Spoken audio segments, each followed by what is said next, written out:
Meus irmãos, a paz do Senhor Jesus, é com muita alegria que eu estou aqui mais uma vez para estar transmitindo a palavra de Deus, uma palavra abençoada, né? Porque sabemos que Jesus Cristo está perto de voltar e arrebatar os seus escolhidos, né? E nós devemos preparar a nossa alma em obediência para com o Senhor, né?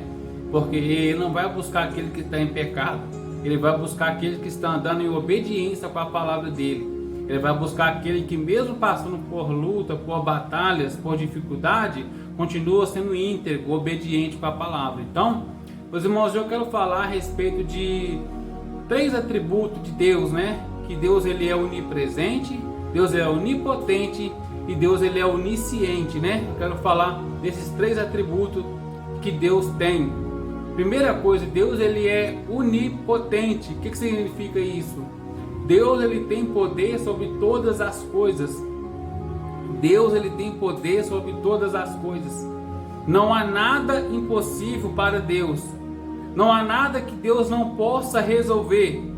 Talvez você está passando por situação que você não consegue resolver a situação. Você já procurou ajuda de vários lugares, você não consegue.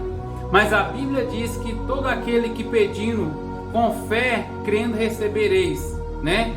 Que não há nada impossível para Deus. Se você tiver fé, se você crer em Deus, tiver fé e não duvidar, Deus ele pode conceder aquilo que você está necessitando, porque não há nada impossível para Deus. Deus é poderoso para resolver todas as coisas, Ele é onipotente. Você lembra que quando Sara, né? Sara ali não podia ter filho, Sara com 90 anos de idade, né? Deus ali permitiu que ela ficasse ali grávida. E teve ali o filho da promessa que é Isaac. Para o homem era impossível uma mulher daquela idade ficar grávida. Para o homem era impossível, né? Para a medicina é impossível, mas para Deus não é. Porque Deus não trabalha com idade, enquanto a vida, a promessa de Deus ainda está de pé, né? Para Deus não há nada impossível para Deus. Deus tem poder sobre todas as coisas. Tudo que Deus manda tem que obedecer a Deus, né? Deus tem poder sobre todas as coisas. E outra coisa, Deus também ele é onisciente. O que é onisciente? Deus ele está ciente de tudo.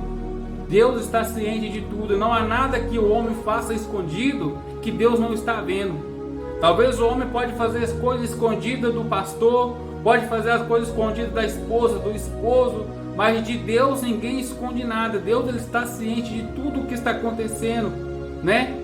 Deus ele dá o livre-arbítrio para a pessoa, só que Deus também ele mostra o caminho certo que a pessoa deve seguir.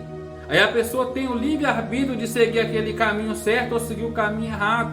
Mas se a pessoa não quiser seguir o caminho de Deus, que leva para a salvação, e que ia no caminho errado, Deus também está vendo que aquela pessoa está trilhando o caminho errado, né? Deus está ciente que aquela pessoa escolheu um caminho errado.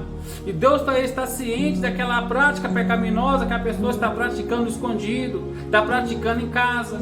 Deus está ciente daquilo que a pessoa fica vendo na internet. Deus está ciente do que a pessoa está maquinando na mente. Deus ele está ciente de todas as coisas. E outra coisa, meus irmãos, Deus ele é onipresente. Ele é onipresente. Ele está presente em todos os lugares. Não há um lugar onde Deus não esteja. Ele está em todos os lugares. Ele está em todos os lugares, meus irmãos. Olha para você ver, eu quero ler uma passagem, está lá no livro de Salmos, capítulo 39. Olha o que o salmista diz aqui, ó. Senhor, Tu me sondastes e me conheces.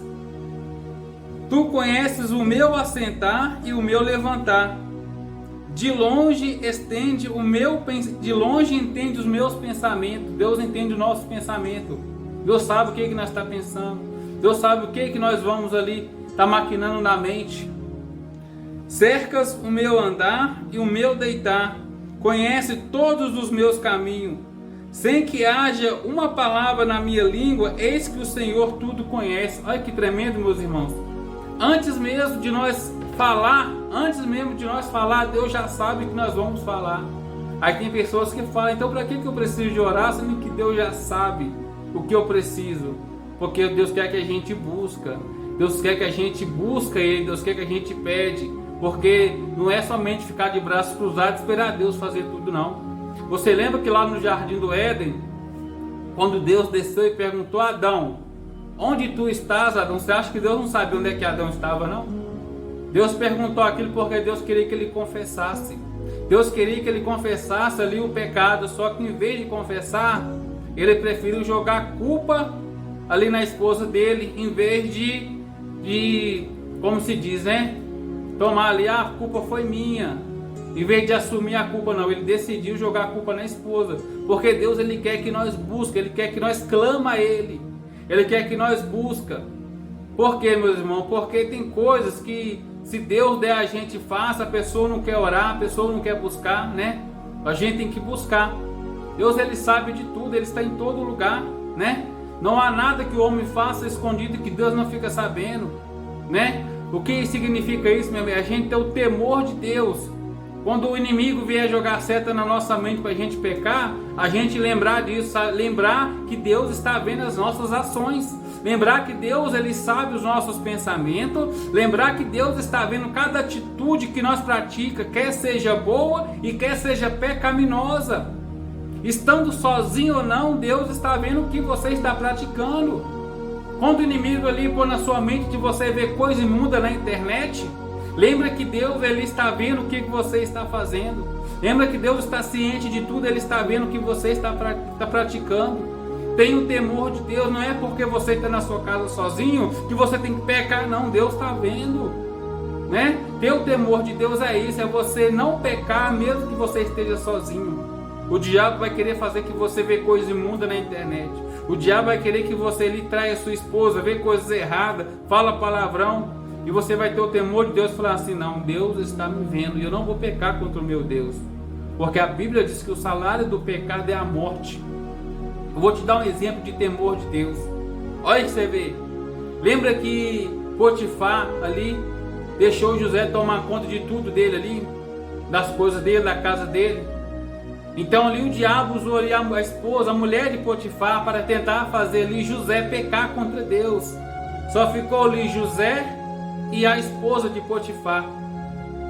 E a esposa de Potifar começou ali, né? Começou ali a cobiçar José. Começou a seduzir José, chamando José para deitar com ela. Se José fosse um homem carnal, se José fosse um homem sem temor de Deus, ele tinha caído em pecado. Ele estava sozinho. Porque tem gente, meu irmão, que é obediente dentro da igreja.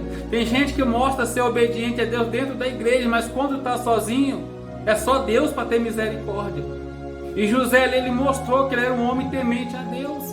Ele mesmo estando sozinho, ele não pecou contra Deus, porque ele estava ciente desses atributos que eu falei agora de Deus. Que Deus, ele é onisciente, ele é onipresente. Deus está ciente de tudo.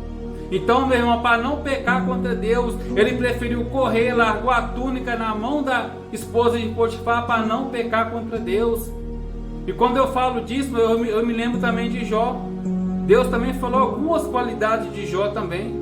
O próprio Deus disse que Jó era um homem íntegro, um homem reto, temente a Deus e desviava-se do mal. Jó era um homem íntegro, era um homem reto, né? A integridade de Jó era muita. Ele era um homem reto e desviava do mal.